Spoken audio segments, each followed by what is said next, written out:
Hi everyone.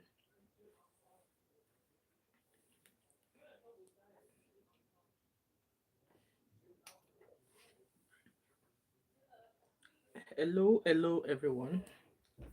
Just gonna wait for YouTube to notify us all. Happy Thursday.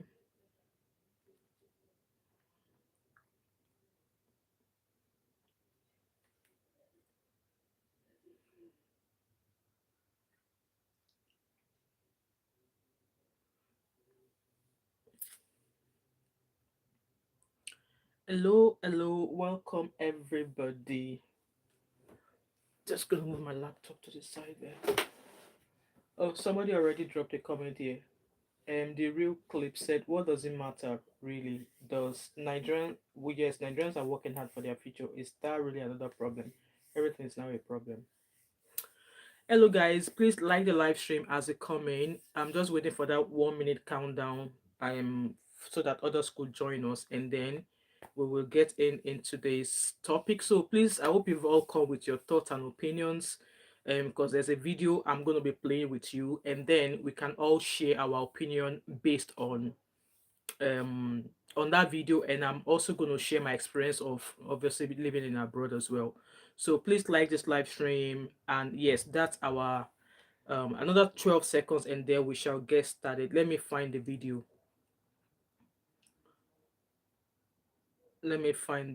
So um there we go. Please like the live stream. Just like I said, from the title there, I came across a video of a young man who said that Nigerians living abroad have no life.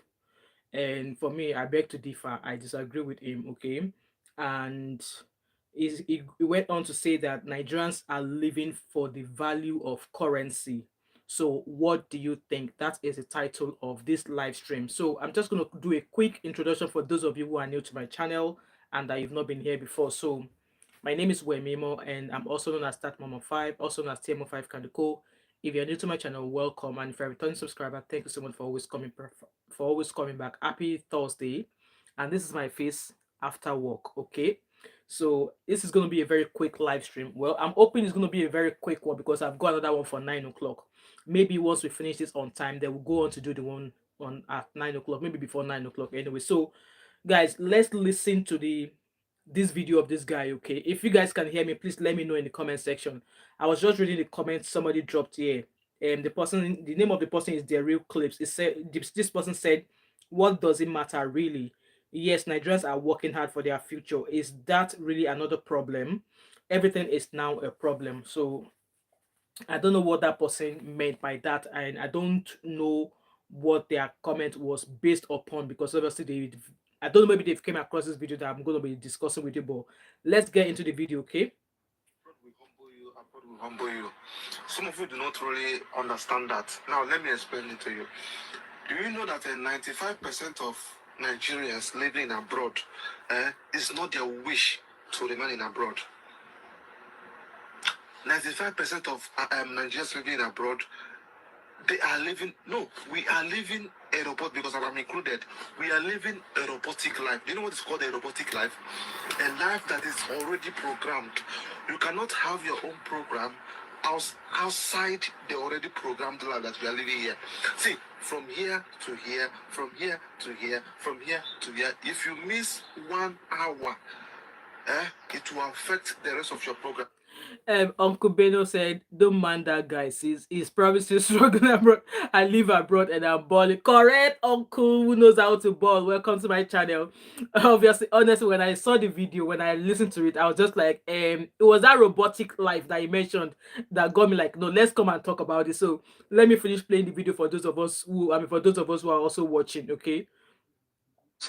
That is the life we are living, and everything about this abroad is just programmed. Even the money also is programmed. Once you receive your salary, now so the light bill go cut, the house rent go cut, the water bill go cut, the gas bill go cut, the internet bill go cut, and so everything just programmed. There's no life here. There's no life. No life. You can stay here 100 years. You cannot apart from That's hours you sleep at night. You cannot have like 3 or 4 hours your personal time. You cannot have it. Now, so you go to back shift up and down, back shift up and down. From here, you go to walk like Jackie. None of us are happy here. Abroad, the truth is that abroad is not easy. Abroad, life in abroad will humble you. Hmm. You guys don't understand. I know. Say many people will come under the comment section and be saying that yes, come back now. See, the only thing that is keeping us here is just the money, that hard currency. And I know that hard currency, my brother. And also the exchange rate. Now, dollar is 1,000. No, euro is 1,800. Then dollar is 1,700. If you convert 1,000 euros to naira, it will give you 1,000,008. That's the only thing that is keeping us here. That's the only thing. Apart from that, nothing. My brother, life not there. I better share my videos so that I can comment and follow me for more videos. Right, did you guys all listen to that? Guys, let me know your thoughts and opinion based on what he has said. So obviously he touched on a few things, and I'm going to be saying things obviously in my own, I'm in the way I've seen it. So for him, that's the way he's seen it. So I want to believe maybe he's somewhere, maybe he's in Spain or somewhere I don't know where he is, but he was talking about euro. So I am in the UK, we spend pounds here. So let's first of all talk about the fact that he said abroad life will humble you. Abroad life will humble you. I once shared a story about a few weeks ago about someone we helped, who obviously there were conditions to the accommodation they were living at. Before we are gonna hand them the keys, they were so good. Came across as lovely. They were so fine. No, they were behaving well. As time goes on, agreement changed, and it's now, you know me. Go to Nigeria, go and ask who I am. Do you know who I was before I left Nigeria? So me, I was like, well, no be Nigeria you do. You are in the abroad, and here you don't need to complain. You don't need to argue with the landlord. If a landlord gives you a notice or an instruction about what they want with their property, before you took the keys and you now moved in and you're now behaving anyhow, you're coming to tell me that do you know who I was in Nigeria? I don't bloody care who you were from Nigeria. You are now in the UK. We are living a broad life. So um when things now turned round, we had the upper hand. Man Kule, he couldn't even come to speak to us on his own. He had to go through an extended family. He gave our number to the extended family to call us, to plead in regards to how he has messed up. I mean, I was like, no, you told us to go and find out who you are. That do we not know who you are or who you really have in Nigeria? And me, I was like, okay, that person where you are in Nigeria, me, I want to know, because me too, I will tell you who I be for Glasgow. So abroad life will humble you, because at the end of the day, this person knew they've messed up. And obviously, because he knows that there was no way he could speak to us again, he had to go through a third party. We settled the case eventually, but we're like, after so months, pack your stuff, go find another accommodation. So abroad life will humble you, okay? Abroad life will humble you in the essence that, in my own opinion, when you arrive here, so many things will shock you. Okay, so many things will shock you. Here you pay your rent every month. If you don't have a mortgage, you pay your rent every month. But in Nigeria, I know if you're renting from a new landlord, they will either ask you to pay 2 months, 2 years rent, 2 years rent, or a year rent and stuff like that. Or in fact, they hardly even ask you to bring guarantor in Nigeria. I don't know how about now, okay? Because my dad used to have tenants, and most of the time, I don't think any of his tenants brought guarantors or anything like that. But here in the abroad, you pay your housing. Uncle Bernard said, "Mom of five, you are cracking me up. Do you know who I am now?" With it? Honestly, you need to hear when he said that on the phone. Me, you guys, me. I'm ready for fight 247. I'm not gonna go look for fight, but if you bring it to me, I am ready. But my husband is like, he's gentle. He was like, no, let's see. I'm like, no, what do you mean? I was already giving it, like I was already changing it on the phone with him. So just like I was saying, so many things will humble you when you come to the abroad. And guys, when I tell you guys that I have lived in Scotland for 19 years, okay, I know how things work inside and out. If there are some things that I'm not actually talking on this channel, I'm not talking on this because maybe when that thing gets out, it will point to me that I was the one who spoke about it. I just want to say that, and then we'll leave the talk there. So here, when you come abroad, you pay your rent every month. And that every month, when you want to rent from a new landlord might ask you to go out to pay 6 months rent, maybe to pay a month's rent and 6 months deposit. And then they will ask us to go bring a guarantor. A guarantor, one of whom must have some sort of residence permit or have like a permanent residency or something, or somebody who is working full time and they could show evidence of their salary. These are the conditions they give. So those are the kind of things that will shock you. And him saying that this life abroad is a robotic life is a robotic life meant for abroad, like Oyibo people. The robotic life is not meant for we Africans. Okay, the way people in Nigeria live is not the way people here in the abroad lives. They have a system, and there's I'm sure you can agree with me. 95% of their system works for them. It works because if all of us are living like the way they are living in Ojuelegba or living in Idumota, if we are living that kind of life that they live in Nigeria, let's say for example Lagos, if we live that kind of life here in the abroad, I trust me, nothing will work. Even you that you are coming from your own country to come to somebody else's country, you like, let me pack my bag back to where I am coming from. But the robotic life you claim, yes, it's a robotic life, but it works. That robotic life would be that if you can't drive a car if you've not passed your driving test. You can't drive even if you've passed your driving test, you can't drive a car if you don't have a car insurance. Even if you've passed your driving test and you have a car insurance, you can't drive your car if you don't have a road tax. Even if you pass your driving test, you have car insurance, you have a road tax, if your car is not has not passed MOT, you can't drive it. You know, these are all the things where which means that even in Nigeria now, which Olopa will tell you that you must have a road tax before you drive your car? Which Olopa will tell you that where is your MOT before you drive your car? Which Olopa will actually stop you in Nigeria now and say, Oga, give me your car insurance? Who's going to ask you all of that? So this is a that's why I always say that when people come abroad, or they come, let's say, I'm going to say UK because I'm in the UK, because somebody corrected me like, stop saying you are in the abroad, it's a wrong English. And like I pride to that person, English is not my first language, so let me speak the English the way it comes to me. So I'm going to say, if you come to the UK, and what I'm saying is not specifically about UK, but I'm saying that if you come abroad, it's classified as, I mean, UK is classified as abroad as well. So let's say UK, okay? So if you come to the UK, they have a system that works. So if you want to drive a car, be ready to put into place all of the things you're needing to drive your car so that policemen or police officers will not stop you at each point. And also be ready to, adhere by the road safety rules, like, okay, traffic light, you can't drive past a traffic light. If you see a zigzag crossing, you know what is it. No, all of these things are there for a purpose and it works. If everybody's driving the way they are driving in Ikorodu or Ketu or Oshodi, if everybody's driving like that here, there will be multiple accidents. The road will not be safe. So I hope you guys understand what I meant when I'm talking to this, when I'm referring to as, yes, this country is a robotic life. Okay, this like it's robotic. It's not as if maybe you are controlled, but that is how their system works. And if you're not willing to abide by such system, then UK abroad is not for you. UK abroad is not for you. And there's a saying that if you are in Rome, you behave like the Romans. You cannot be in Rome and be acting like a Omojuelegba or one person that they raised up in Indumagbo, in Dumota. No, because your orientation has to change.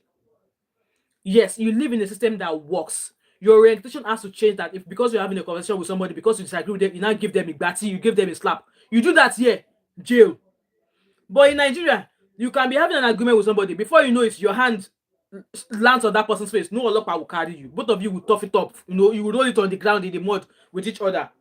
Okay? You will do it. But here, it seems like it's a robotic life, but it's not. And even if it's a robotic life, it's in place for a purpose and it's working. So that's that address for the robotic life. It went on to say, no life, that there's no life here in the UK. Come, if you want to live life, you will live. Oh, you will live life.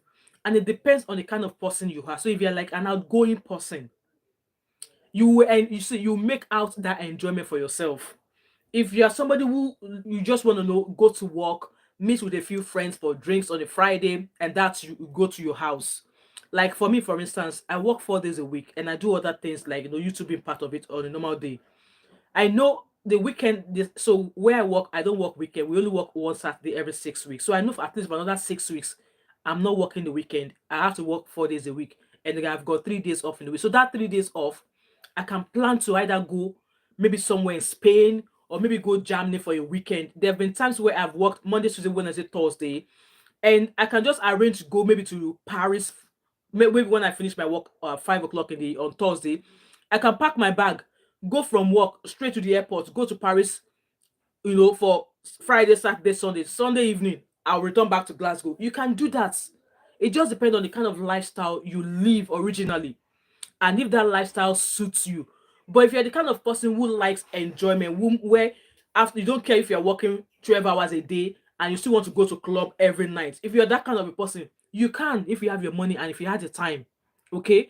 So you can imagine somebody who has worked, say for instance, me now, I have worked 10 hours today and I said, knowing that I'm going back to work tomorrow, and I said, okay, since I have finished work now, it's 6 o'clock. Let me go to Corinthian. Let me go dance Bedu. Corinthian is a club in Glasgow, in city center. Let me go there and no, go shy you. No, you won't find me there.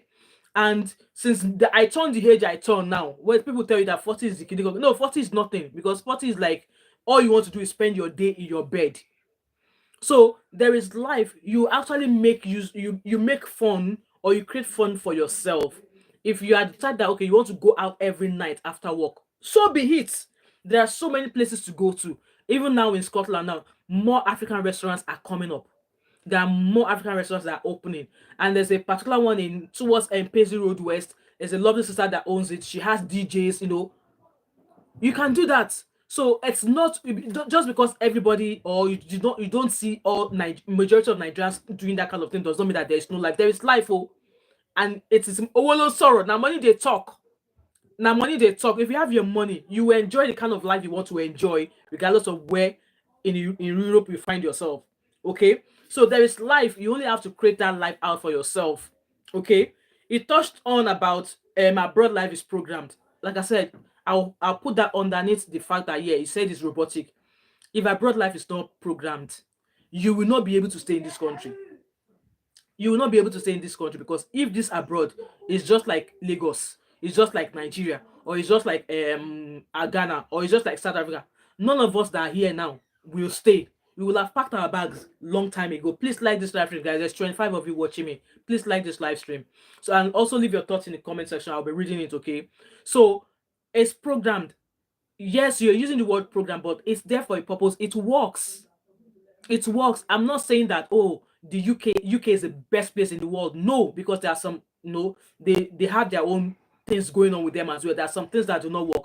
You can imagine, was it not a few weeks ago there was a process about they don't want immigrants should go blah blah blah blah blah. They have their own things as well. They have all these far right people and left right whatever they call them. They all have their own things as well.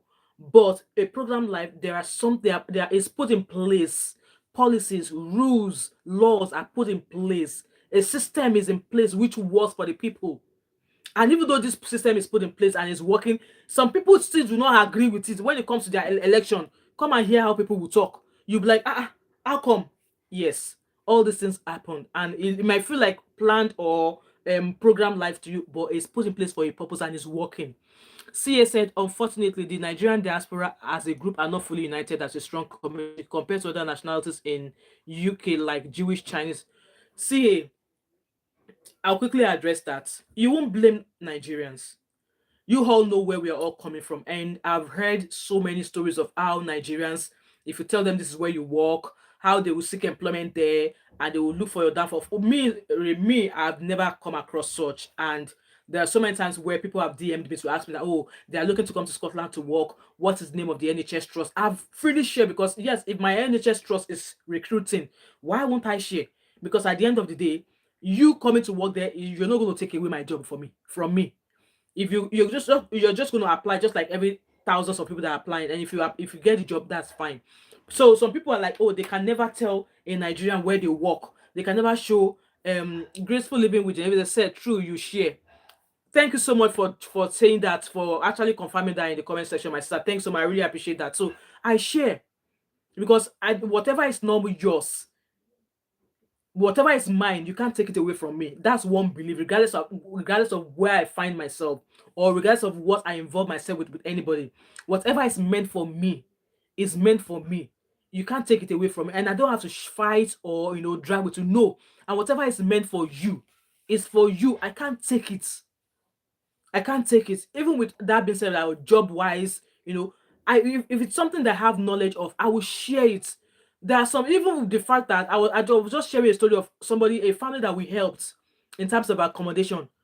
Every time that we've employed, we've given an accommodation to a Nigerian, it's always one fight or argument from here. Even though at the end of the day, we give them information, we help them with things that other people will not necessarily give to them. Like, okay, what you can do to get your own accommodation. Okay, if you want to rent with the council, here is my details, rent. But don't say, give them tips so that they can have their own housing as well, because it's cheaper to rent from the council here in the UK as compared to renting privately. So if you're just coming as a Jackwadian into the UK, you might not necessarily be able to get an accommodation from the council or local housing association. You will have to, 100% of people that are coming as Jackpot into the UK will have to rent through a private person first or a private landlord first, and it is not cheap. If you want to rent a 3 bedroom from a private landlord now in Glasgow, you will pay nothing less than £1,700 for 3 bedroom. Meanwhile, if you rent from a local housing or council, you'll probably be paying £550, less than 600 for a 3 bedroom flat. So information like this, I am happy to share. That's how I've done videos on my channel whereby I say, what, if you want to jackpot, I am team jackpot, but make plans. There's a way you can seek for accommodation before you even leave your home, before you even leave Nigeria. There's a way you can start applying for jobs before you even leave Nigeria. So I hope that answers your question, CA. So I don't blame some Nigerians who don't want to. Like, okay, let me take you back. Um, One of my other colleague, I've known her. I actually know her from YouTube, and she's also in Glasgow here. But then we are not really close as per close friends. So I didn't even know she applied to my trust. It was not until I think she was waiting for when she was going to start. She now DM'd me to say, "Oh, do you work at so place?" I said yes. So like, oh, that she applied there and she's been offered the job, but she's just waiting to know because yeah, I will tell you now. My trust, when you apply there, when they do all of their checks, you might not start for another 3 months. Yes, you might not start for another 3 months because they are very, very thorough when they carry out all of the when HR carry out all of their stuff. So I said to her that, oh, that yeah, that normally that it takes longer. Like you might wait 12 weeks, 3 months before you even start your job. But I will ask to find out. And yeah, eventually she started her job. And we know, even though we sabi each other for this Glasgow, she's Yoruba, she's Nigerian, we talk. We don't even we are in different departments, even though we do the same role. We are in different departments. I may be in a certain department today, and she might not be in that department. She might be in another department next door.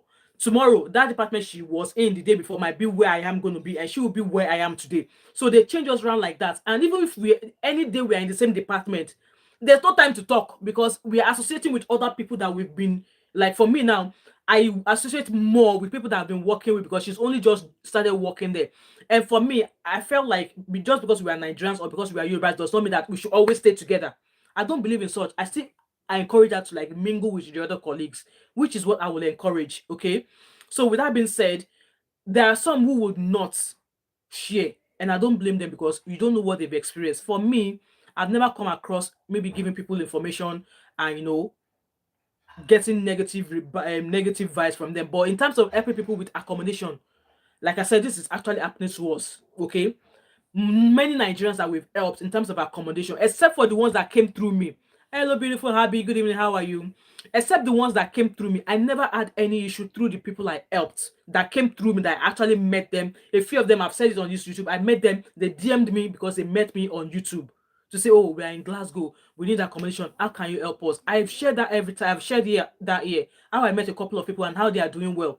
But the ones that have been introduced to us, they were all bad news. The one we're currently dealing with now, bad news. So tomorrow, does that mean that if I see a Nigerian whom I think needs accommodation and I know somebody who has an accommodation that could help them with, will I not offer to help? I'll still offer to help because it's cost me nothing. So that's how I, contributed to my own community. And with that being said, like I said, I've been in Scotland for 19 years. And then I saw a post about Nigerian community. I was like, this Nigerian community, when did they organize this Nigerian community that me as a Nigerian that have been in this Glasgow for 19 years, I was not aware of such organization. So it was this my colleague that started working at work, like, oh, that mom of five, I thought you knew. I'm like, no. That when I look at the sets of people that started this organization, they are days, newly arrived. Maybe they've just been in Glasgow for 4 years. They are the ones who set up organizations. So I was like, I was a bit taken back, like, okay, like, oh, I don't think I want to associate with them, because if those of you who are just arrived in Scotland for like 4 5 years are now coming up with an organization, and it's only the people you know. And I was saying to her that she was like, oh, nah, she thought that I knew. I'm like, well, I did not know anything. And she's like, oh, don't worry, I will invite you to the next. I said, if you invite me, I will not come. It's true, I will not be there, because a few of the people that are in that organization, I know a few of them. For the fact that someone like me being in Glasgow for a very long time was not even aware of such organization, I don't want to be a part of that community. Igbo community in Scotland are more welcoming than the Yoruba ones. And I'm not being tribalistic here, okay?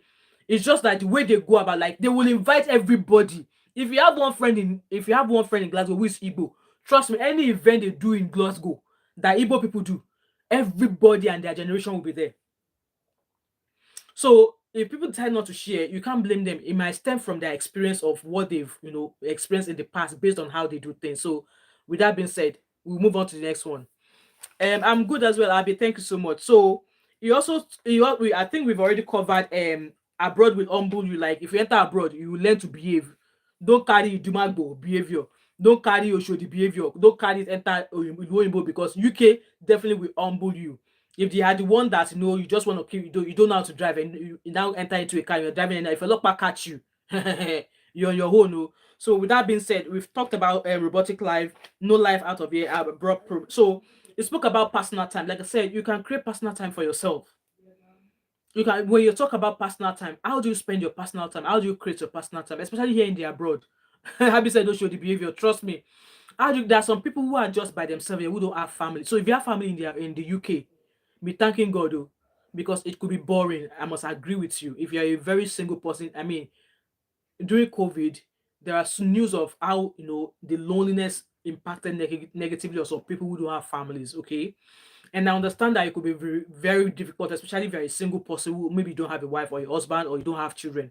It could be very, very tiring. It could be very, very boring. And if you don't have friends out of work, I don't know the kind of person you are that you don't have friends. So your personal time, you can create your personal time yourself. So for me now, when I leave home, let's say I start work half 7 in the morning, and I leave home about 6:45, because it takes me about 15 minutes to get to work. So when I go to work, there are times I finish 5 o'clock, there are times I finish half 5, and there are times I start 10 o'clock and I finish 8 o'clock. So when I finish work at half 5, the next thing I want to do is get home, make sure the kids are fine, and jump straight into my bed. Me jumping straight into my bed does not necessarily mean that I'm going straight off to sleep. No, that way, I might just be sleeping on my bed, grab my iPad, catch up on Netflix. That is how I spend my personal time. Catch up on Netflix, listen to good music. If I want to dance, I will dance, listen to good music. And when I'm tired, take a shower, jump straight into my bed, because I know I'm going to work the following day. And if I'm going to have a long weekend, I might organize things with the kids. Maybe we could go out, just go sightseeing. Or we could just go window shopping, either we've got a very small supermarket closer to us here, or I could take them into town, or you could go watch, go to a cinema. That's my own downtime. Or I jump on the phone, call my family, and we tatafo, we chat, we laugh, we do all of that. That's how I spend my personal time. And I've always said here on YouTube that I don't really have any friends that we are like this. I don't. I don't have any close Korikoso friend. I don't. It's not because maybe there's none. I just prefer my peace and quiet. I just prefer my peace and quiet. Right from when I was growing up, I don't think I had a lot of friends. I only had two, and then we all, we grew older. They went to school. I was in Lagos. So obviously, because I grew up like that, I really don't believe in this close tight friend. I don't have close tight friend. My family are all I've got as my close tight friend. And if I want to consider anybody as my close tight friend, it will have to be my mom or my parents or my two younger sisters. Those are my close tight friends. Where I can tatafo if I'm upset about anything. If I need to do gossip, they are the ones I will do all the gossip with. So you create your own personal time yourself, and we all have different meanings to personal time. Your own personal time will be meeting with friends to go have a cup of tea, or to go have a beautiful lunch somewhere.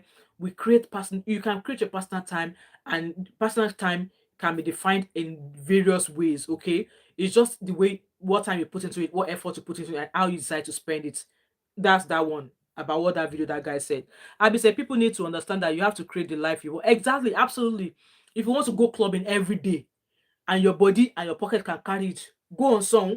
If you want to go shopping in John Lewis or House of Fraser's every day and your body and your pocket can carry it, go on song, go and do it. You know, you just have to create it. You create the kind of life you want for yourself.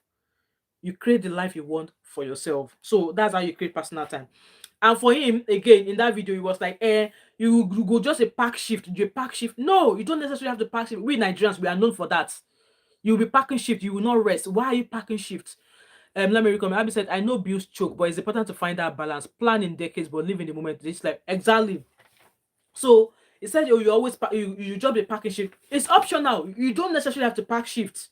Okay, you don't necessarily have to pack shifts. Like me now, there are certain times in the year that we work overtime, and I did a something challenge, of course challenge. I don't know if I shared that of course challenge on my YouTube or maybe I shared it on my TikTok where I said anytime there is overtime available like this, most of my colleagues will be sitting down along the way. Oh. My team leader will leave them. She will come straight to me. Ah, Wemi, do you fancy overtime today? And me, I'll be like, no. See, if I've got a day off the following day, I don't mind, taking over time. Okay, I don't mind taking over time. So let's say I finish at 5 and they are looking for somebody to stay till 8 o'clock. If I'm not working the following day, I don't mind, I will stay. I mean, last week I did 3 overtime, so I finished at 5 and I stayed till 8 o'clock. I don't mind, okay. But it's not a must. If you don't want to do it, you don't have to do it. It's not a must. If you are doing the packaging, you just fall down and buy one day. On top how much? On top how much? So hence why you need to take good care of yourself. Graceful said, wow, yeah. CA said, I heard a story of how a Ghanaian man who was working so hard and living frugally in UK, he passed away with around. I read that story as well. So you don't want to end up that way. In cash under his mattress, he had plans to retire and build houses together. Exactly. You don't want to live that way. You don't want to live that way. And I've always shared it here on my channel that, when I have any big money, I work. So I should be able to look after myself. If I feel like I need an holiday, I will plan the holiday and I will go. And now I've said to my kids now that any future holiday that I'm planning, I'm going alone. I'm not going with my children because I want my me time. So of what use is it you working and you're not able to take care of this? And that's what most Nigerians do. I've seen a few here. You see them, they walk, and then you look at the shoe they are wearing. You look at their shoes, and I'm like, your trainers needs changed. That trouser looks faded. Buy another one. I'm not that kind of a person. No. I work. In fact, maybe it's in the last 4 years I started taking care of myself. That no, if I work and I'm earning money, I should be able to take out of that money to get what I want for myself. Something that I know that yes, it's going to give me peace. I do it. If it is food, I do it. If it is skincare, face, I do it. If it is massage, I go to a masseuse to give me correct massage. I do it. If it is a shoe that I really want to buy, I buy it. As long as it give me peace, it give me joy, I do it. Graceful, you are laughing. It's true now. I'm telling you the fact. I will see people like they walk because all the time you know them to walk. Then you look at you see the jacket they are wearing. Their jacket is faded. Jacket is faded. Buy a new jacket. You look at their shoe. The shoe looks like bata one wash like but you know how they sing that song. Buy a new shoe. Look after yourself. And over time, packing up shifts is not about overtime. Maybe you can do it once in a while. There are some people that I know, it's only in winter they do overtime. Any other time, summer, spring, whatever, they don't do overtime. And there are some they don't ever do overtime at all. Once they do their full hours in the week, that's them. Extra hours, in fact, some people at my work were like, oh, because at times I used to laugh at them that, oh, you guys, you're complaining that you're going to on holiday and you want to spend the money. That overtime don't plenty for board. Oh, go put your name down. Like, there's lots of overtime on the board. Go put your name down. And they're like, Wemi, since I've been here at this work 4 years, I've never done overtime because they don't want it. They would rather take that time for them to spend doing overtime. They rather go to their house, wear their pajamas, sit in front of their TV and watch Jeremy Kyle show. That's what gives them peace. So they do it. So for me now, like I said, last week I did overtime about extra 12 hours. I work 40 hours a week. And last week I did an extra 3 hours times three. So that's 12 hours. So last week I did a total of 52 hours. And for me, I said no, that's enough because by the weekend my body was telling me who send you work. And I have to be honest with you, my job is not stressful. Okay. When you say you are a nurse, if you don't know your way, you will never know your way. My job is not stressful at all. I've seen people who I met there. They left. In 6 months' time, they came back. They came back. So if you're a nurse in the UK, if you know your way, you know your way. If you don't know, you know go know. So overtime work is not a must. Hence why there was a video also that, I mean, it's not even a video, it was about years ago. Somebody I used to work with before I left Nigeria said to me that, you know what, come. If he's not saying do not help your family back home, okay? Look at your wage. Have you sorted your own family? Because at the end of the day, if your papa born 10 of you now, you are all 10 different trees. Because at the end of it, as a tree, I have my own branches that are depending on me. The other 9 children have their own branches that are depending on them. So you now make money. Ma, I will send you a DM. I will send you a DM after this lifetime. No worries at all, Genevieve. So this brother said to me, he's much more older. I used to work in his in a video club. So we rent movies and stuff. I used to work in his shop. Immediately after I finished from secondary school, it was the one that gave me my first job. Not everyone is suffering or struggling. Exactly, Obabi.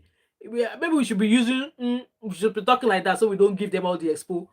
So he said to me that if there are 5 of you that your parents gave back to, know that you are all single trees. And as a tree, me, I'm one tree and I have branches. These branches are my own children, my own mini family. Your other siblings are other trees and they have their own branches as well. So look at your salary. Some people have been there and done that and have now found their way. Absolutely. And it was like, you know what, you me as I'm they're gonna say it was like me as a tree now. I have my own branches. I have worked and this is my money. And I've paid all of my bills. And I was like, okay, this is my savings. I've put money into my savings. And this is my whatever I want to pay. You've paid all of your bills and you are left with like maybe £300. And you have parents that are depending on you. And it was like that £300 is not a must you give anybody back home. And me, I was looking at that uncle that, bro, what of your parents? It was like, no, your parents, your parents should not use you as their retirement. That was what this man said to me. And trust me, this is somebody who has traveled all over the world before he decided to come back home to Nigeria to settle. And he settled back home in Nigeria at a very young age because me talking, I think I was about 18. I was 17 when I finished from secondary school. So I was just maybe just over 17 when I finished from secondary school. So him telling me that he will have expect you have thought that how old was he then for him to have been he's from a rich home, so he's good. Traveling abroad is nothing to them and his sister. So I was like, bro, how can you say that? What of my parents? It was like, okay, yeah, your parents, let's say, okay, they are growing older, they are retired now. At the end of the day, our parents should not be using us as a retirement plan. So from your 300, you might try to give them maybe 100. And then if you now have extended family like sisters, brothers, you hold them nothing. And I think what we Nigerians do abroad is that we want to help people back home, and it's not a bad thing. It's not a bad thing, but if you're helping people back at home, you need to consider how that is going to impact your pockets. Because here in the UK, there are some expenses that you can never plan for. Hello, Banigo TV, how are you? Welcome. Please like and share the live stream. In the UK, there are some expenses that you can never plan for. You that you drive a car, will your car tell you that, oh, by the way, madam, I'm going to break down tomorrow? Make sure you have a breakdown cover. Or madam, oh, tomorrow your tire, if you are gonna drive, if you are driving tomorrow, I'm gonna this tire is gonna pinch a nail, and it's gonna burst. Unexpected expenditures like that. So if you're not saying because you want to give family back home, you are now doing overtime. There was a story of a young lady who came here. She was a lawyer. She was a practicing lawyer in Nigeria. She came here with her husband and their daughter. She was working as a caregiver. It was when she went to work as a caregiver that she slumped and died. What killed her? She hemorrhaged. Brain hemorrhage. Somebody that was a lawyer, a practicing lawyer in Nigeria. She came here with her husband as a dependent visa or whatever. She was working as a caregiver. She hemorrhaged while it was even the neighbor, as it was that house of the person that she was going to give care. It was neighbors that saw her when she slumped. They were the ones that called ambulance and helped her. What kind of money are we looking for? Like I said, yeah, when your body, you know, when your body is not willing, you will know. So for me, that overtime that I did last week, by the time I finished work on Friday, because I worked 4 days in a row, I was off on the month, so I did Tuesday, Wednesday, Thursday, Friday, 4 days in a row, and on top of that 40 days in a row, I did extra hours of 12 hours. That's 52 hours. By the Friday when I got back from work, my back was asking me, who send you work? And what did I do? I spent the entire Friday night, Saturday in my bed. I did not step out of the bed until Sunday morning when I was getting ready for church. That's how I do mine. and then that way I'm energized and I go, So overtime for me, overtime should be optional. You don't have to do overtime. So it's not about packing shift, packing shift, pack. They're not forced you to do packing to do the shift now. Now you take them. If you say no, I'm sorry, I don't want to do overtime this week, that's fine. There is not a must to do, but if you're keeping packing shift, you're not programmed to pack overtime shift. So this is me just reacting to that guy's video. Okay, so that's that. And also, you probably said you work like a Jackie. How are you working like a Jackie? So for me now, I would say probably it depends on the kind of work you do. So me, I'm a nurse, post-operative care unit nurse, which means that it's I'm just gonna say that my job is easy. Absolutely different from the nurses who are on the ward. Nurses on the ward, particular ward, a nurse might be looking after 7 or 8 patients. For me, at a time, I'm only looking after one patient at a time. And that patient will only be in my care maximum an hour, maximum, minimum half an hour. If they are in pain, maybe I need to give them some IV medication for pain. Then I might keep them for about maybe somebody that had their gallbladder surgery, or they have hernia, or they have their knee or hip operation.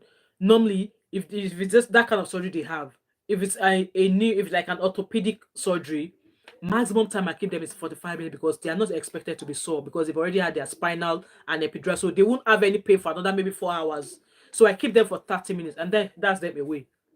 So at times when I start work in the morning, from half seven starts to my half time finish, maybe I only look after 4 patients. Yes. But nurse on the ward will do 12 hours and she'll be at a time she'll be looking after maybe 8 patients. Abby said also I think some Nigerians overdo exactly fake life. Fake life, they see what people do online and they want to be like them and they go and enter Yawa, working overtime. You want to wear Gucci.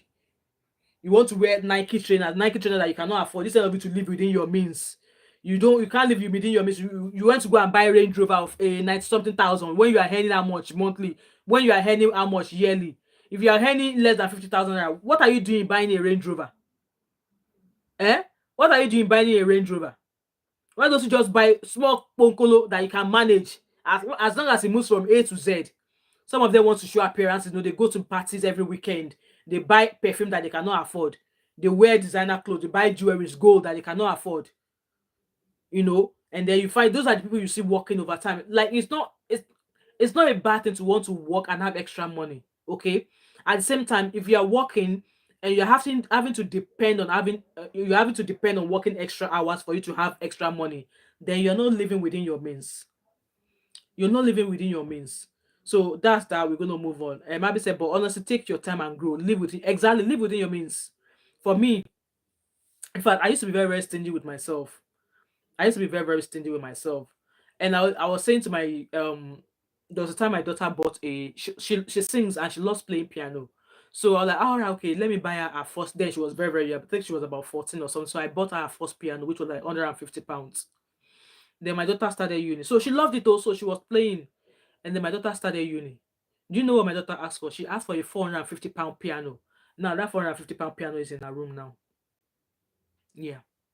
And I said to her that £450 piano, the most expensive of my shoe is £350. And that shoe, I did not buy it myself. It was my husband who bought it for me.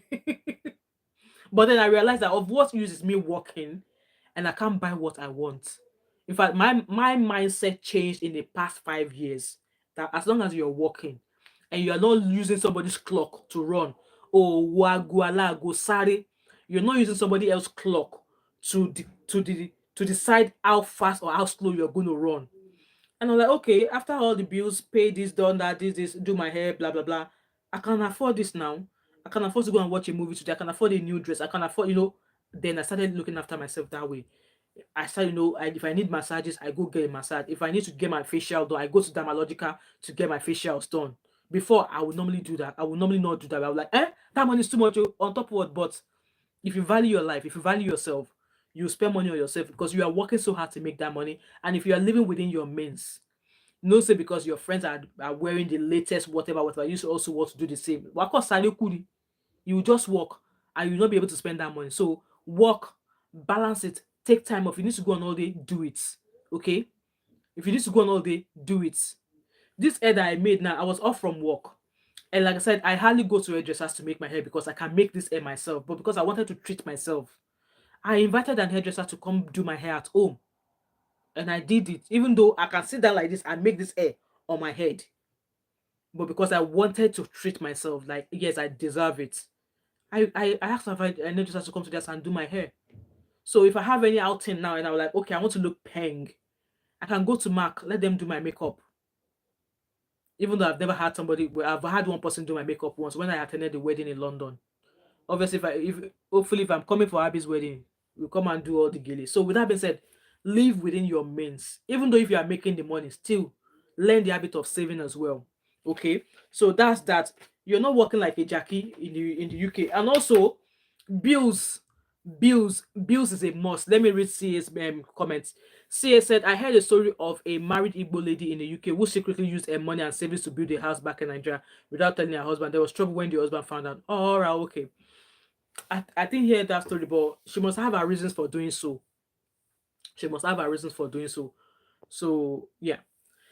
And obviously this guy spoke about bills. I beg, where they know they pay bills. You know they pay bills for Nigeria.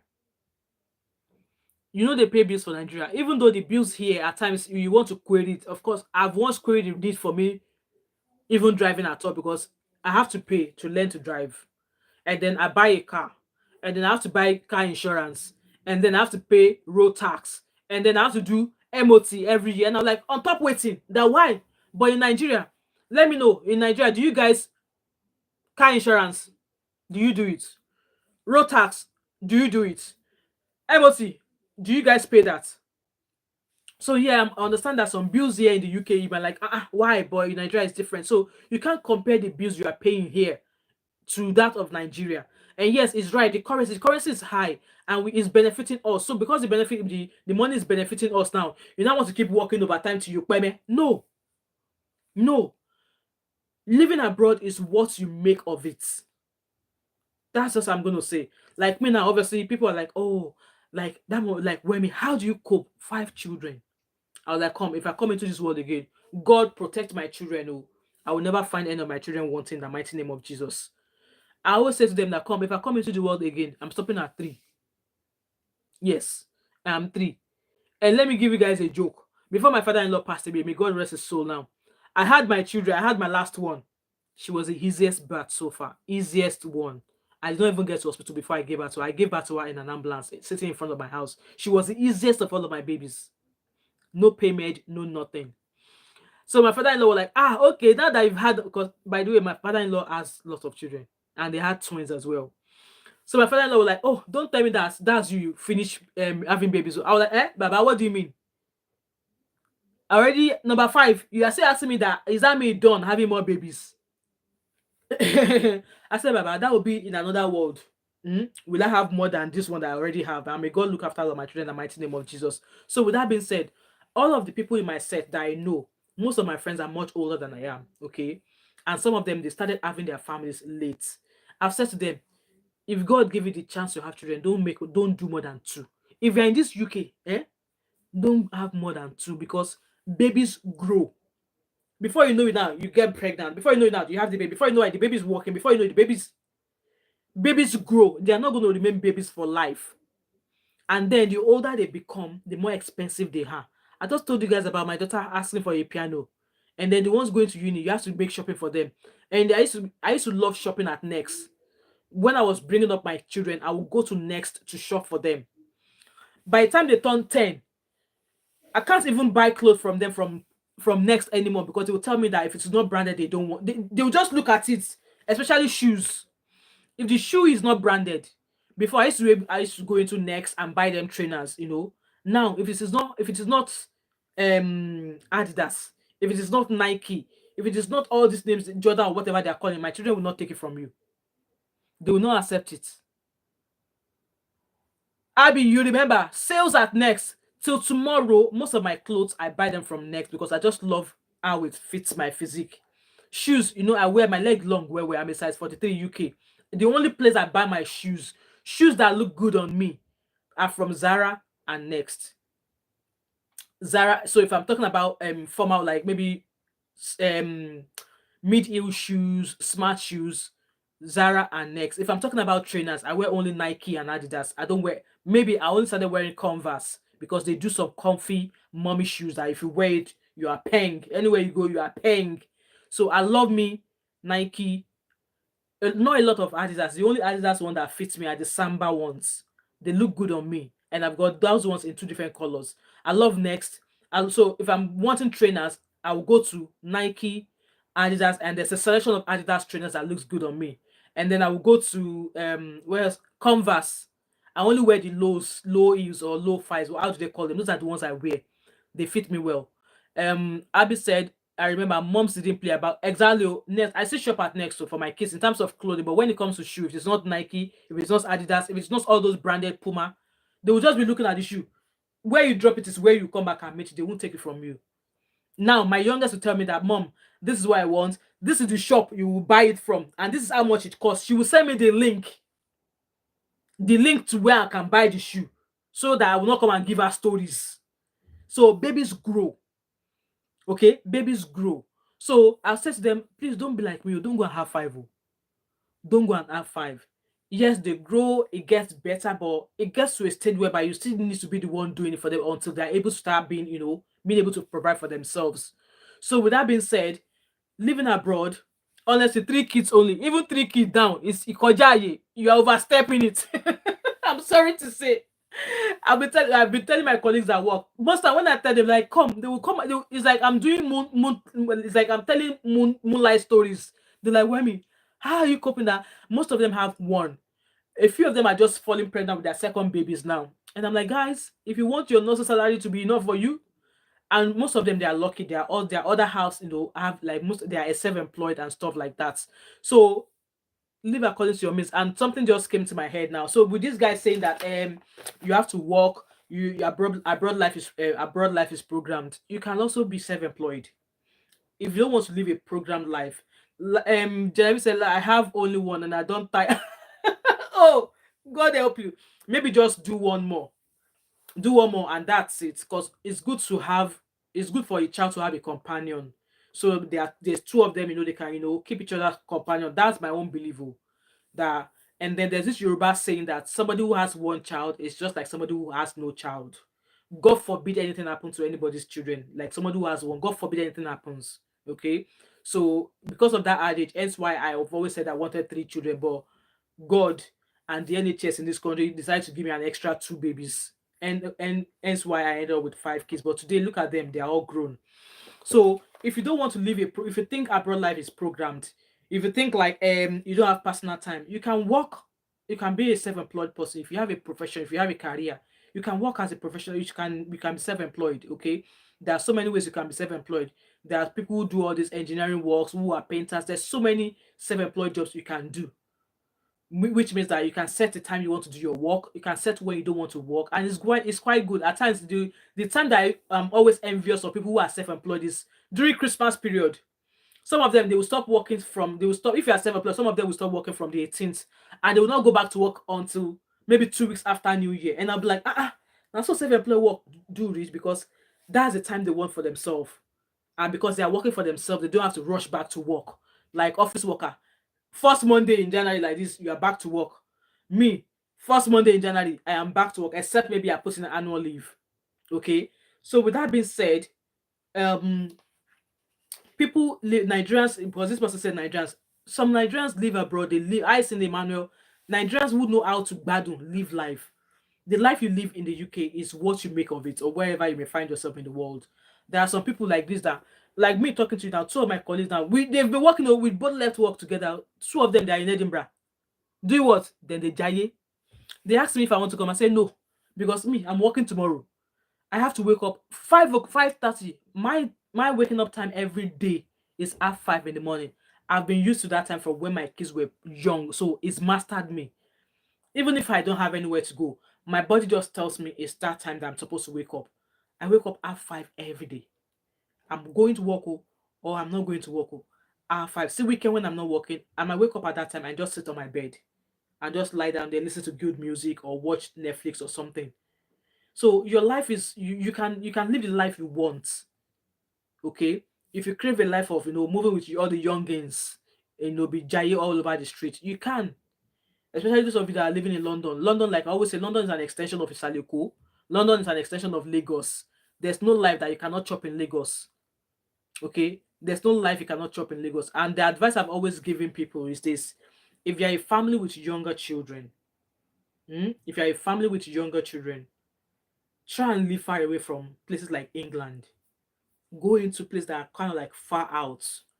And I'll say, for example, one of them is Scotland. Okay, reason being that lots of things are going up in prices now. So this is me giving you my last. I'm rounding up.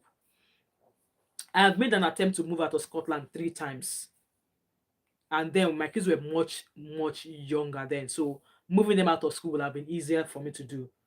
I made an attempt to move out of Scotland 3 times, but it never happened. Why? Because I'm like, housing is cheap, transport is cheap.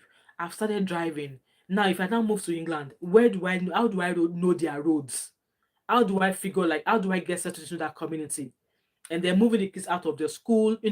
I was just thinking that, what, if you're raising younger children, places not as the way England or London is, you should stay out of those areas. You should stay out of those areas. Yes, there might not be the kind of job opportunities you want in Glasgow. Like, when you all know, my first degree, I did not, most of the jobs I was applying to then, most of them I was offered them in England. But I was like, my children are too young. There's no way I'm going to move all of my children for one job to move to England. So hence why I worked in retail. So your life is what you make of it here in the abroad, okay? If you want to be jaye, if you want to be go clubbing every night and your pocket and your body they can't pay, not that you go and drink now, you'll now be falling over into the gutter. You don't want that kind of life. But if you know that's kind of lifestyle you want, you can do it. Okay, if you're the type that you want to meet up with friends, for me, I love that. I would love to have maybe a circle of friends that I can, maybe we could go for expensive lunch maybe once or twice a month.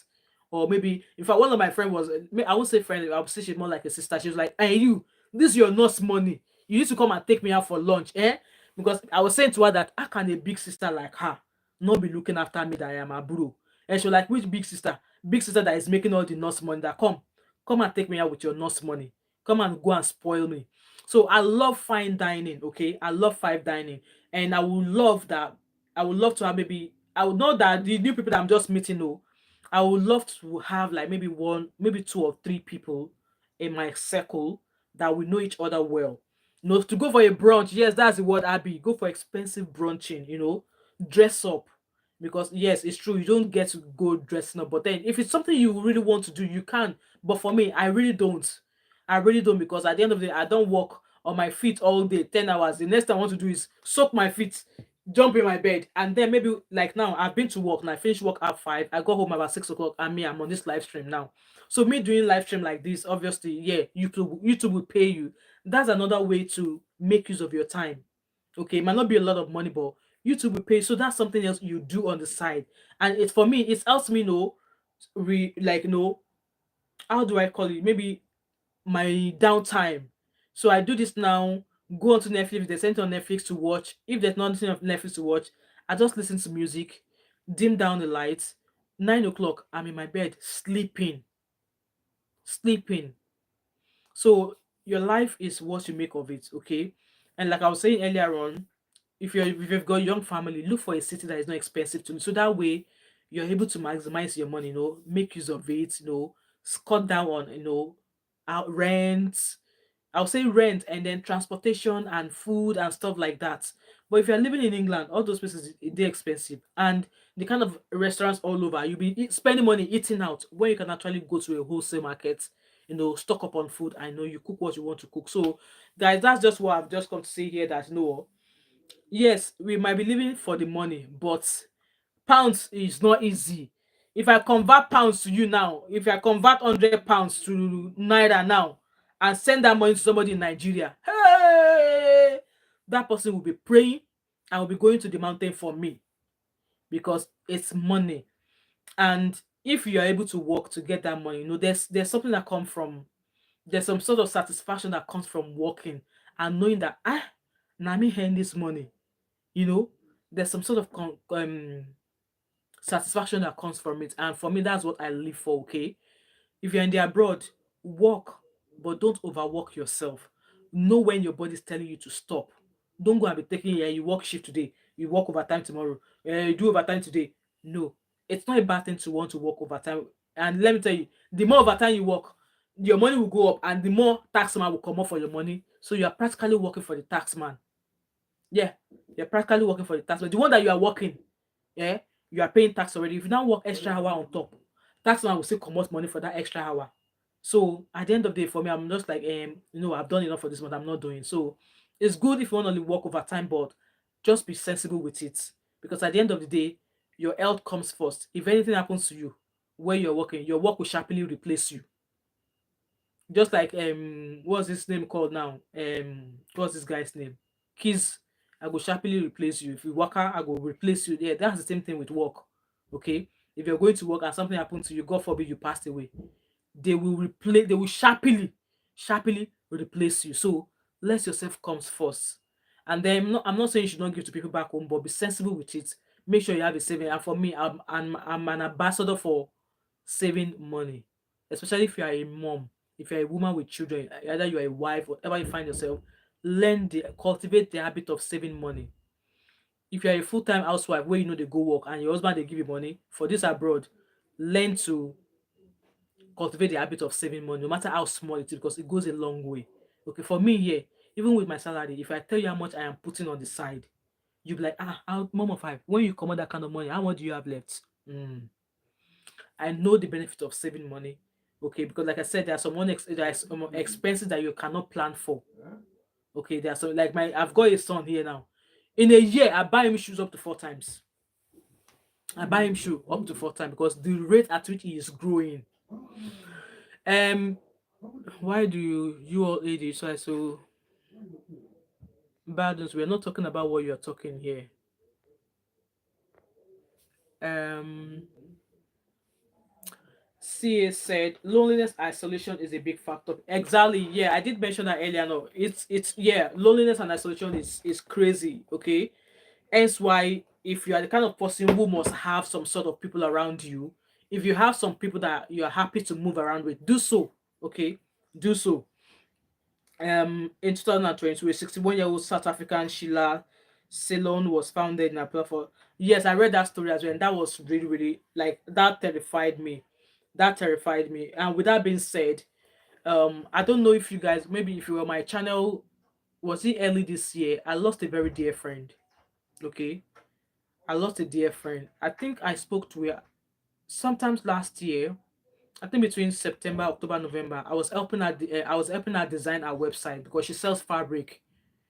She sells fabric. It's like if there's any party in Scotland or anywhere in England and you need to buy a Ashwebi, this my friend, she will be the one that will get the job. She will supply your outfit. She was known as Ebony Fabrics. She sells clothes, and there's nowhere she's not known in London. Like there's nowhere any party you go. If you ask them where did you buy this Ashwebi, they will tell you it was from her. So during last year, late September, let's I think last year, September, October, November, I was going back and forth with her. I went to her house because I was helping her design her website because she saw how I was able to design my website for my candle business. She was like, oh, she wanted that. There are some people from the US, from all over the world who want to buy our or buy fabrics from her, but because she doesn't have a website, they're a bit skeptical. So I was like, oh no, it's actually easy. I'll help you design it. Let me know what you want. So I was working with her. So I would say I think I saw her. We did Christmas, New Year, and during that Christmas period, she was a bit. I noticed a bit of changes in her, but for me, if you don't share something with me, if you don't discuss something with me, I will not think that that is what is wrong with you. I will not think that maybe anything is wrong with you. Okay, so and then January, I think I didn't see her for a few weeks. I didn't. We were meant to see in church the following Sunday. So I now texted her that, oh sis, you are in my mind. Oh, I've been wanting to text her. Oh, I didn't see her. It's been almost 2 or 3 Sundays and I've not seen you. I hope you're all right. And then I think I was at work sometimes in February. Was it February or I can't remember if it was February. It was a CME day. It was a training day at my work. And then one of my other sisters who started working recently joined my work called me because we were working that day. It was a training day, so we were practically just going from one library to another at work that day. So I was in the dressing room just after I had my lunch, and she was like, "Have I heard the news?" I said, "What news?" She said, "I should sit down." I said, "What news?" I should tell me, Jerry. She said, "Sister Lagbaja Lagbaja passed on." I laughed like, go and move to the side. That what does she mean that somebody passed on? She said, "Yes, that That somebody who was even closer to that person just called down and say she's passed on. Guys, I broke down. I was in the dressing room at work in my scrub. You need to see how I let out a huge cry. I cried. To be honest, I've never obviously I've there are people who have passed away that I know, but not someone who's actually really close to me. That we were still talking. I went to a house, we're talking, chatting away. In fact, at some point we were very, very we were very what's that word again? I'm trying to find we were very, very vulnerable with one another, like when women talk. So I cried, like, no, this was she was like, no, Mama Five, leave those kids, they are fine on your own. Book an holiday. You don't have to take them on an holiday. And I was like, no way, I cried. And then while I was crying, my other colleagues who we work in the same department, they had to go get my manager to say, we saw Wemi crying in the dressing room. We don't know what's wrong with her. So my manager came in and she was like, Wemi, are you alright? And I said, I've just lost a friend, a very close friend. And she was like, no. I think it was about 3 o'clock when I heard that news. She was like, no, Wemi, go home. If you are not able to drive, let me know. And I was like, no, I'll be fine. So even when she told me that, I still sat down in that dressing room for about half an hour. My, it broke my heart. And I was like, so all this time that I was texting her that she was not replying. When you text somebody on WhatsApp, it shows that I got the double tick. It shows that she was reading the messages. So all this while, she has been sick. She has been ill. And I never knew. I was texting her. And one thing about me, I wouldn't go to people's house except maybe I've been coming to your house. Even if I've been coming to your house, I won't go to your house if you don't invite me. And I just didn't when she was reading my message and not replying, I just didn't want to go to her house to go check on her. Because I'm like, I've been texting her. She's reading this message. Thank you, Abby. She was reading the messages, but she was not replying. And then when that news now broke to me, I was like, no wonder. So all this while that I've been sending her messages, she was sick. She couldn't talk. So there was another sister who was actually really, really close to her. That one said, even at some point, she knew she was sick, but she doesn't want anybody to know. She was not willing for anybody to see any of us to see her in that condition. It was just her husband, her children. Thank you, Mary. It was just her children, and her other siblings because she has siblings as well in Glasgow. So I was able to manage to drive home that day. And later I got home, I told my husband, and I'm just about to cry. And when I got home, all of our memories, all of my memories with her. The first time we met, we took photos. The first picture we took ever together. Thank you, CA. The first picture we took together. And she's a very beautiful black ebony. You need to say, when you see black skin, she's got a very beautiful black skin. And when I got home and I told my husband, I broke down again. And all of the memories of her, the pictures we took together. See, all of the Owambe, all of the laces, all of the Nigerian outfits I've got in my wardrobe here, they were all from her. I purchased them all from her. If I have any Owambe in Glasgow and I need to buy any asho or I need to buy any fabric, I will just say, Ebony, I need something in gold. I need something in blue. She will send me pictures of, she's my go-to, you know. So all of our memories just came running back to me. I couldn't move her death out of my mind for good 2 weeks. So I got home from work that day and I said to my husband that, oh, this is what happened, this is that. And we had to drive down. Loss is so like Abby, when one of my uncles, when two of my younger uncles passed away, I did not feel it. Maybe because I've not seen them in years, because it's been a long time. I've not seen a lot of them since I left Nigeria. So I did not, in fact, what I felt for this my friend, I did not feel anything close to that when I lost my uncles. They were much younger. I got there, and then immediately we drove down to the front of our house. I could see all the cars, and then I burst into another fresh tears. Mary said, "Take your time, sis. May God come." Amen. When I got to the street of our house, I could see the lot of cars parked. And then I was like, oh my God, I was hoping, wishing that this was going to be rumors. I saw lots of people, cars, and at their door. And I got here and I saw familiar faces and they were all there, and I burst into tears again. Me remembering it now, it's just it's sad. And she was young, 45, 45 with four beautiful kids. 45. I'm sure most have, if you are following me on Instagram or TikTok, I shared a video of her, pictures of her. Exactly that, Abby, it felt like a dream. It felt like a dream.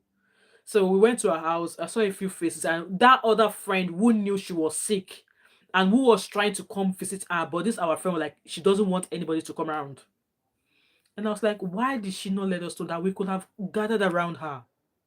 At least be there to not make it look dreadful for her, even though her husband was beside her the entire time. You know, I cried and I really don't have the full details of what actually caused her passing away, but I knew she was in hospital for a while. She was discharged and then she passed away shortly afterwards. Even me still talking about it now, it's still fresh in my memory. And then we went for our christening. Oh my god, that was another episode of tears. I actually took time off from work. I attended our waykeeping. People came from far and wide. People came from far and wide. I couldn't keep my tears. There are a few of my friends there in Glasgow whom we used to be closer, but obviously because they move away, we no longer communicate with one another. And there's a few that I've communicated with, but their response towards me made me feel as if they thought maybe I was checking on them to know stuff about them. And that's one thing we Nigerians need to understand, that if people are sending you message, if they are reaching out to you, they are not interested in how you are living your life. Oh. It's just the fact that if you call yourself friends, it's not a crime to check up on somebody you regard as your friend. So a few people like that I used to like message. So I saw them that day. And I was just looking at them and I shook my head. That come, may it not be this kind of situation that we will get to see each other again. Now one of us is gone. Look at you. You moved away. Now you don't talk to anybody anymore. You don't attend gatherings. Even if you attend gathering with us, you distance yourself. There are a few people of my friends in Glasgow who does that. And I'm like, oh, the way God has blessed everybody is different though. God has blessed me different. God has blessed you differently. I'm happy to see you. We used to know each other, but because you moved to a certain city now, we're now met at a gathering. You are now distancing yourself like Kilo Shele, waiting happen, All of them, I saw them that day, and I was just like, you know what? A few of them were like, oh, we should be calling ourselves, oh, we should not wait until things like this happen. And I was saying in my head that you are saying something like that. I called you at some time. Did you return my call? It's just for the sake of, oh, it's been a while I've seen this sister. It's been a while I've heard from her. I called. She's not. I was like, oh, maybe she's working. I sent a message like, oh, no, I'm just checking on you and the kids. I hope you are feeling fine. It's just that it's been a long time I heard from you. There was no response from her.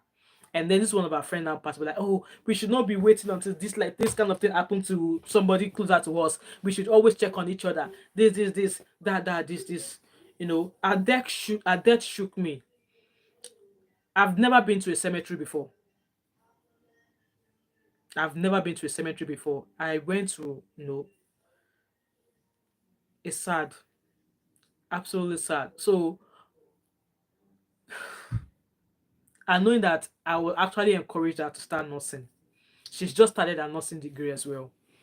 When all of this sickness happened, it was sad. I've still not gotten over it. There are times, I just think of her. You know, I just think of her. There's a song I played then. It just keeps echoing in my mind.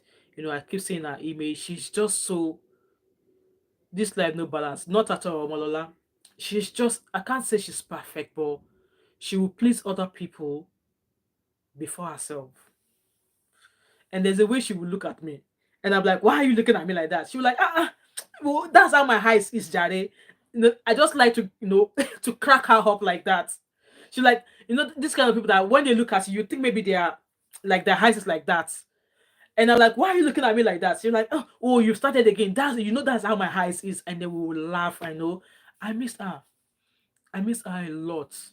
I miss her, I miss her a lot.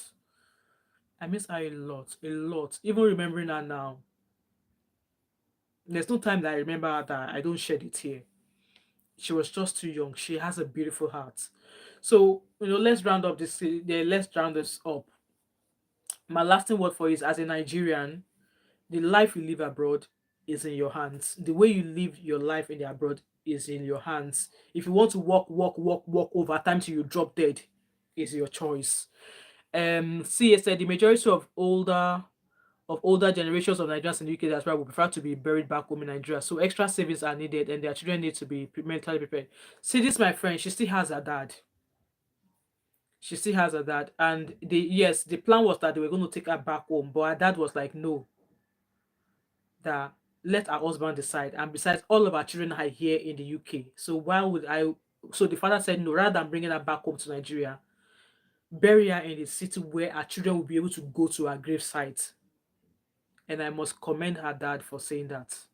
So the dad left everything to the hands of her husband, saying, what? Yes, she's my daughter, but she's got children.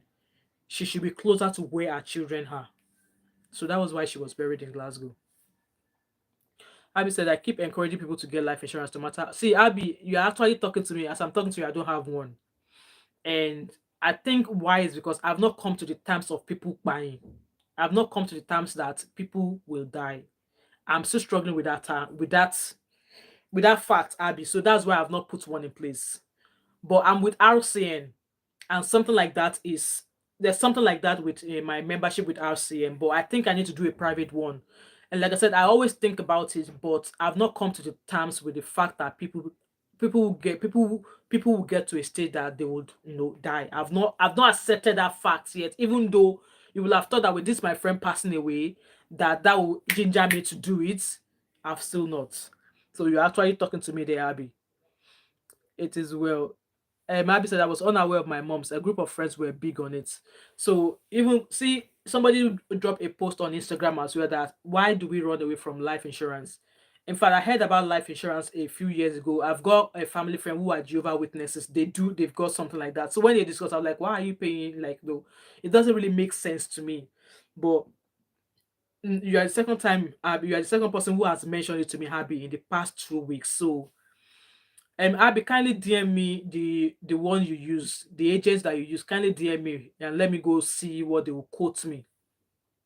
Because at the end of the day, it's not really about how much I'm going to pay monthly. It's just that I've not bring myself to accept the fact that people will die. There will be a time that people will die. Actually, I've not come to terms with death yet. There's many benefits of life insurance, Omolola.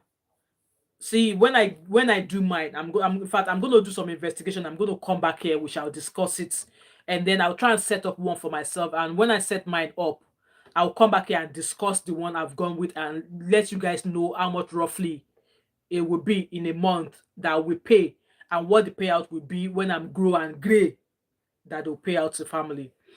Abby said it went a long way in setting us up and all. Oh wow. So Abby, DM me the agency. I know there was one I saw. I think I saw an email from Aviva or something, but I really want to know including mortgage. Yeah, I've heard it's got a lot of benefits. Actually, it's got a lot of benefits. But for me, at some point, I will do it. I think there was actually the one called Poppy something that is recommended for women from the age of 40 and over. So yeah, I should do one. I need to get one. I need to get one done because me, I'm a working mom, and I've got children. My kids are growing actually. So yeah, so I will Omolola, just keep an eye on my channel. I will once I get that one from Abby, I will go look it out. I will try and get myself a quote, and once I've sorted mine, I will come back here and discuss about what it involves, what the benefits are, how much I'm paying monthly, and also that I will definitely come back here so we can have a chat about it. Because, like I said, this is the second person. Abby is the second person who has actually pointed that to me this week. I will not die young in the mighty name of Jesus. None of us watching me here will die young in the mighty name of Jesus. But I think life insurance is something we should put in place. Okay, so yeah, that's the end of my. I'm just going to round up now. That's all I've got to say here, guys. Look after yourself, save money. Have some sort of savings. Okay, take care of yourself. Eat good food. Wear nice clothes. Do what you love, because if you're working, you should be able to look after yourself. And if God puts this in your heart to support families, extended families back home, if you are okay, if you have the extra, and the extra you have is not going to put you in any kind of not being able to afford other things, then feel free to to do it. Abby said, my dad, siblings, and I are on Vitality Life. Okay, I'm just going to take a note of that. Vitality Life Insurance. Vitality Life Insurance. So I'm gonna go look through that before I start my next live stream. Oldie said unrelated, but I really love the wings on your eyes. Wish I could do it. It's actually easy to do all this. You need to get, oh, I don't want to start up from here, but when all these eye patches that you put under your eye, it's like a U-shaped eye patch. You can get them from Temu or something. So, or you can use a sellotape or a business card. Just put it at the corner of your eyes and then draw your wing. So I use gel liner. It's a cheap gel liner from Maybelline. That's what I use, and this has been on my lead since 6:45 this morning. Yeah, it's been on my lead for 6:40 since 6:45. So um maybe when I come on my live stream at 9 o'clock, I'll bring that stuff I've got. So it's very easy, or you could just put a sellotape, a skin tape, just put at the corner of your eyes, or a paper tape, put at the corner of your eye, and then use a angle brush to do your wing. Very easy. Thank you, Omolola. Thank you for coming around. Anyway, guys, I'm just going to round up now so I can go refresh myself before I do my next live stream on PDD. So thank you so much, guys. I really appreciate you all for coming. See you at 9, Abby. I appreciate you all for coming. Don't forget to like, subscribe if you've not yet subscribed to my channel. Support my channel as well. I am receiving super chat. Oh. I am not rich, you. I am not a babolo. So super chat, super chat. Anyway, thank you so much, guys. What happened to the guy in the end? What guy? See you at 9, Genevieve. See you at 9. See what guy are you talking about? Anyway, if it's about PDD, join us at 9 o'clock. Let's continue this Tatafude. Anyway, guys, bye. Don't forget to like, subscribe, turn on your post notifications, share, drop a comment. The man you mentioned. One man. PDD. Right. Join us at 9 o'clock to hear the to hear the gist. If you're available, join us at 9 o'clock. Okay. Right, guys. I'll see you later on. Okay. Thank you so much, each and every one of you. I really appreciate you. So may God watch over us all. See you at 9. All right.